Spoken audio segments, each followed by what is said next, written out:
दोस्तों credit card का इस्तेमाल करना एक बहुत अच्छी आदत है क्योंकि क्रेडिट कार्ड से जो आपको बेनिफिट्स मिलते हैं वो बेनिफिट्स आपको कभी भी डेबिट कार्ड से नहीं मिलते। और मैं अक्सर अपनी वीडियोस में ये बात कहता आया हूँ कि आपको जितना ज़्यादा पॉसिबल हो सके आप उतना ज़्यादा डेबिट कार्ड की जगह अपने क्रेडिट कार्ड का इस्तेमाल करें। और अगर आपने लोगों की सुने सुने बातों में आके अभी तक क्रेडिट कार्ड कभी इस्तेमाल नहीं किया है या क्रेडिट कार्ड कभी अप्लाई ही नहीं किया है तो मैं आपसे ये कहूँगा कि क्रेडिट कार्ड बनवा लीजिए। जिस भी बैंक से आपको क्रेडिट कार्ड मिल रहा है या जिस भी बैंक का क्रेडिट कार्ड आपको पसंद आता है उस बैंक का क्रेडिट कार्ड आप जरूर बनवा लीजिए। तो क्रेडिट कार्ड आपको इस्तेमाल करना चाहिए या नहीं करना चाहिए, अगर इस्तेमाल करना चाहिए तो क्यों करना चाहिए, ये कंप्लीट डिटेल्स मैंने इस वाली वीडियो में शेयर की हुई है, आप जाके चेक कर सकते हैं। तो आज के इस वीडियो में मैं आपको कुछ ऐसी बातें बताने वाला हूं जिनके बारे में बहुत से क्रेडिट कार्ड यूजर्स को पता ही नहीं होता है और ना ही बैंक ये कभी चाहेगा कि उनके क्रेडिट कार्ड यूजर्स को ये बातें कभी पता चले, क्योंकि जिस जानकारी को ना बता के बैंक्स या क्रेडिट कार्ड इशुअर्स का फायदा होता है तो वो क्यों चाहेंगे कि उनके कस्टमर्स को ये बातें पता लगे। तो दोस्तों आज के इस वीडियो में मैं लेकर आया हूँ 5 सीक्रेट्स जो बैंक कभी भी अपने क्रेडिट कार्ड यूजर्स को नहीं बताना चाहते। तो बिना टाइम वेस्ट के दोस्तों आइए जल्दी से स्टार्ट कर लेते हैं। नमस्कार दोस्तों, मेरा नाम है रंजन, आप देख रहे हैं योर एवरीडे गाइड।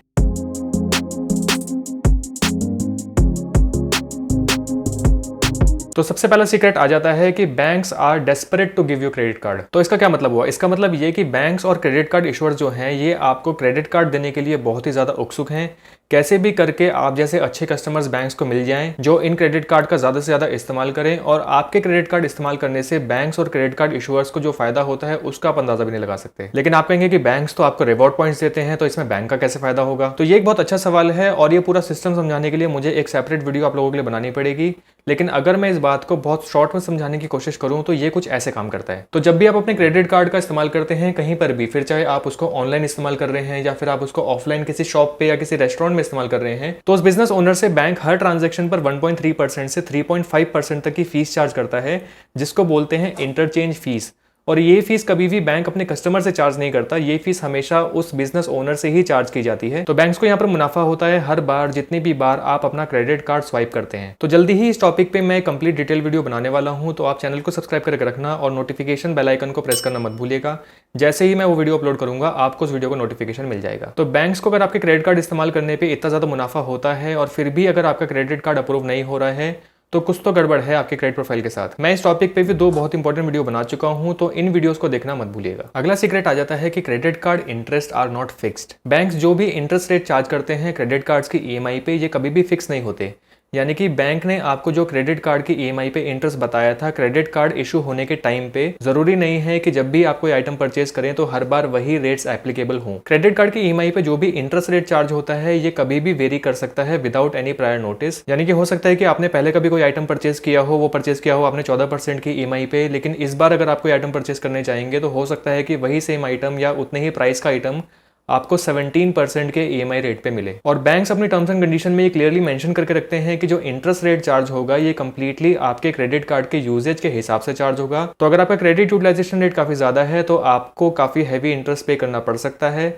दूसरी तरफ अगर आपका क्रेडिट यूटिलाइजेशन रेट काफी कम है, आप अपने फाइनेंसेस को काफी अच्छे से मैनेज कर रहे हैं, तो आपको कम ईएमआई पे कम इंटरेस्ट रेट पे वो प्रोडक्ट मिल सकता है। तो अगर आप क्रेडिट कार्ड की ईएमआई पे कुछ भी परचेस कर रहे हैं तो मेरा यहाँ पर सजेशन यही रहेगा कि आप हमेशा कम से कम ड्यूरेशन के लिए ही अपनी ईएमआई बनवाएं। और अगर बहुत ज्यादा मजबूरी नहीं है तो आप क्रेडिट कार्ड की ईएमआई पे कुछ भी परचेस ना करें। जितना हो सके आप क्रेडिट कार्ड की ईएमआई से बचें और अपने क्रेडिट कार्ड का जब भी पेमेंट करें तो फुल पेमेंट आप समय पर करते रहें। तीसरा सीक्रेट यहाँ पर आ जाता है कि banks can waive off your annual fees. तो अगर आपके पास एक life time free credit card नहीं है, आपके पास एक ऐसा क्रेडिट कार्ड है जिसकी कुछ एनुअल फीस आपको देनी पड़ती है, मान लीजिए 500 या 1000 रुपए के आसपास आपको एनुअल फीस देनी पड़ती है, क्या आप इस बात पर यकीन करेंगे कि ये एनुअल फीस जो है ये आपको हर साल देनी पड़े? ऐसा जरूरी नहीं है।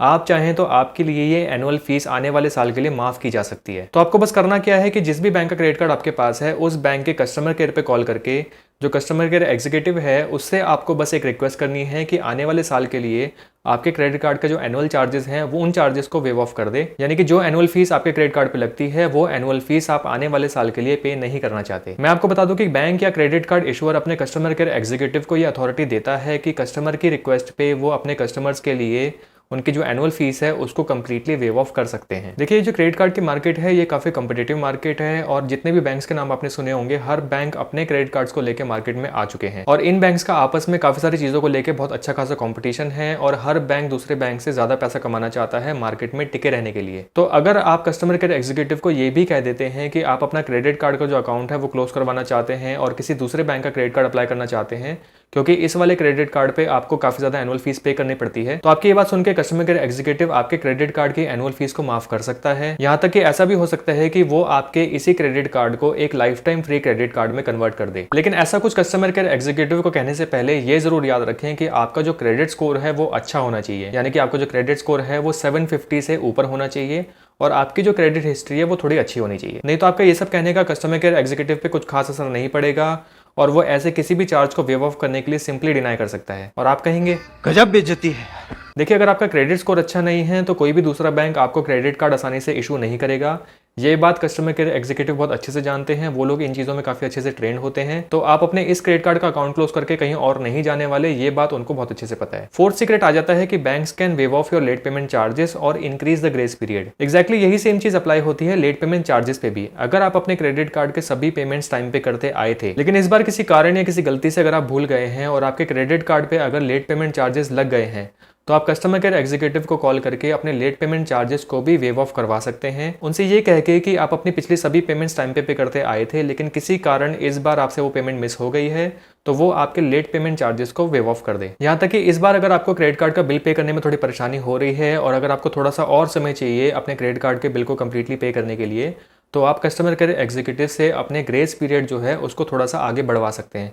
ग्रेस पीरियड यानी कि जो आपको लास्ट पेमेंट डेट मिलती है अपने क्रेडिट कार्ड को बिल पे करने की, उसको आप कुछ दिन आगे बढ़वा सकते हैं। तो इससे आपको पेमेंट करने के लिए थोड़ा सा समय और मिल जाता है। पांचवा और आखिरी सीक्रेट आ जाता है कि paying minimum amount due can be dangerous. तो बैंक्स हमेशा अपने कस्टमर को ये ऑप्शन देता है कि अगर आपको क्रेडिट कार्ड की फुल पेमेंट करने में कोई भी परेशानी हो रही है, तो आप टोटल अमाउंट ड्यू पे करने की बजाय मिनिमम अमाउंट ड्यू भी पे कर सकते हैं। और बैंक्स का ये तक कहना होता है कि मिनिमम अमाउंट ड्यू पे करते रहने से ना तो आपका क्रेडिट कार्ड कभी ब्लॉक होगा, ना ही आपके क्रेडिट स्कोर पे कभी इसका कोई असर पड़ेगा। मैं अपने काफी सारे वीडियोस में पहले भी ये बात बता चुका हूं कि मिनिमम अमाउंट ड्यू यानी कि टोटल बिल का जो 5% अमाउंट है, अगर आप वो पे कर देते हैं, लेकिन उसके बाद जो 95% अमाउंट बचता है, उस अमाउंट पर बैंक चार्ज करता है 35 से 40% तक का इंटरेस्ट चार्ज एनुअली, जो कि अपने आप में काफी बड़ा इंटरेस्ट चार्ज है। तो बेहतर आपके लिए यही होगा कि हमेशा अपने क्रेडिट कार्ड का टोटल अमाउंट ड्यू टाइम से पे करते रहें। और अगर आपको हर बार टोटल अमाउंट ड्यू पे करने में कोई भी परेशानी आती है, तो आपके लिए बेहतर यही होगा कि आप अपने क्रेडिट कार्ड से उतना खर्चा कभी ना ही करें। तो दोस्तों, ये थे वो 5 सीक्रेट्स जिनको जान के आई होप आपको काफी ज्यादा बेनिफिट्स मिल सकते हैं। तो क्रेडिट कार्ड को रिस्पॉन्सिबली इस्तेमाल करते रहें और जो रिवॉर्ड पॉइंट्स और कैशबैक आपको मिलते हैं उनको आप एंजॉय करते रहें। तो दोस्तों, आई होप इस वीडियो से आपको कुछ हेल्प जरूर मिल पाएगी। और अगर आपको वीडियो पसंद आई है तो इस वीडियो को लाइक करना और मेरे चैनल को सब्सक्राइब करना बिल्कुल मत भूलिएगा। जल्दी ही और भी बहुत से इंपॉर्टेंट टॉपिक्स के ऊपर मैं वीडियोस लेके आने वाला हूं।